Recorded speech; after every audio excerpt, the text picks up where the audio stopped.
அனைவரும் ஒரே அணியில் சேர்ந்து திமுகவை வீழ்த்த வேண்டும் என ஒரு முயற்சியை முன்னெடுத்துள்ளதாக தமிழக பாஜக இளைஞரணி தலைவர் டி சூர்யா தெரிவித்துள்ளார். கிருஷ்ணகிரியில் பாஜக சார்பில் நடைபெற்ற பெண்களுக்கான வேலைவாய்ப்பு முகாமை டி சூர்யா தொடங்கி வைத்தார். மேலும் தேர்வு செய்யப்பட்ட பெண்களுக்கு பணி ஆணைகளை வழங்கினார். பின்னர் பேட்டியளித்த அவர், அடுத்த 6 மாதத்தில் இந்த பகுதியில் 5000 பெண்களுக்கு வேலைவாய்ப்பை வழங்குவது என உறுதியேற்றுள்ளதாக கூறினார். மேலும் 2026 சட்டமன்ற தேர்தலில் திமுகவை வீழ்த்த எதிர்க்கட்சிகள் ஓரணியில் சேர வேண்டும் என வலியுறுத்தினார். கிருஷ்ணகிரியில் பாரதிய ஜனதா கட்சி இளைஞரணி சார்பாக பெண்களுக்கான ஒரு சிறப்பு வேலைவாய்ப்பு முகாம் ஏற்பாடு செய்யப்பட்டுள்ளது.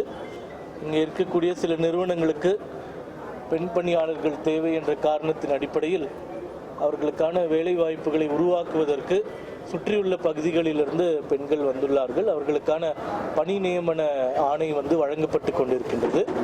கிருஷ்ணகிரி மாவட்டத்தை பொறுத்தவரை கடந்த 5 ஆண்டுகளில் ஏற்பட்டிருக்கின்ற வீழ்ச்சி என்பது வரலாறு காணாத வீழ்ச்சியாக இருக்கின்றது. குறிப்பாக கனிம வள கொள்ளை 10 முதல் 15 மலைகளே காணவில்லை என்கின்ற அளவிற்கு கனிம வள கொள்ளை கட்டுக்கடங்காமல் போய்கொண்டிருக்கின்றன. அதே போன்று இங்கே இருக்கக்கூடிய திமுக எம்எல்ஏ திரு மதியழகன் அவர்கள் மாவட்ட செயலாளராக கூட இருக்கிறார்.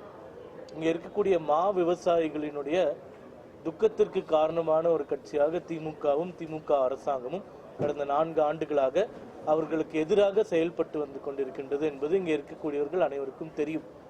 குறிப்பாக கொள்முதலை இங்கே இருக்கக்கூடிய விவசாயிகளிடமிருந்து செய்யாமல் அண்டை மாநிலங்களிலிருந்து விலை குறைவாக கிடைக்கின்றது என்ற ஒரே காரணத்தினால் அவர்கள் லாபம் ஈட்ட வேண்டும் என்ற ஒரே எண்ணத்தோடு அந்த கொள்முதலை அதிகப்படுத்தி கொண்டு வருகின்றனர். இங்கே இருக்கக்கூடிய விவசாயிகள் அவர்களுடைய ப்ராடக்டை விற்க முடியாத அளவிற்கு அவர்களுக்கு அழுத்தம் கொடுக்கப்பட்டு வருகிறது. மிகப்பெரிய துயரத்தில் இருக்கிறார்கள்.